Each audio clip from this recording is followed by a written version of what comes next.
আসসালামু আলাইকুম এভরিওয়ান, আপনারা সবাই কেমন আছেন? আশা করছি অনেক ভালো আছেন। সিসি লাইফস্টাইলে একটি শর্টস ভিডিওতে আপনাদের স্বাগত। এখন সন্ধ্যা 6টা বাজে। আসলে সন্ধ্যা হলেই মনে হয় কিছু মুখরোচক খাবার খাই। তো আমি এখানে বানাচ্ছি ছোলার ডালের পাকোড়া। এটা বানাতে খুবই কম সময় লাগে আর খুব তাড়াতাড়ি হয়ে যায়, খুব অল্প উপাদানে। তো আমি এখানে নিয়েছি 1 কাপ মতো ছোলার ডাল, আর এর সাথে আদা রসুন দিয়েছি, আর একটা কাঁচা লঙ্কা কেটে দিয়েছি। আসলে কাঁচা লঙ্কা কেটে দিলে পরে একটু ঝাল ঝাল হলে ক্রিস্পি ক্রিস্পি খাওয়ার সাথে এমনিতেই খেতে ভালো লাগে। তো এখানে আমার পাকোড়াগুলো প্রায় রেডি হয়ে গেছে।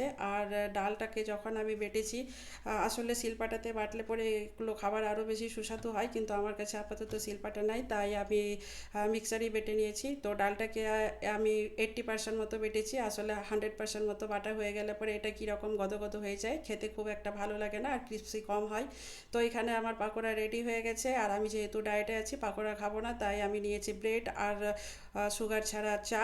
তো আমাদের আজকের সন্ধ্যের খাবার রেডি হয়ে গেছে। সবাই ভালো থাকবেন, সুস্থ থাকবেন, সাবধানে থাকবেন। আমার চ্যানেলটিকে সাবস্ক্রাইব করে দেবেন, লাইক কমেন্ট শেয়ার করে দেবেন।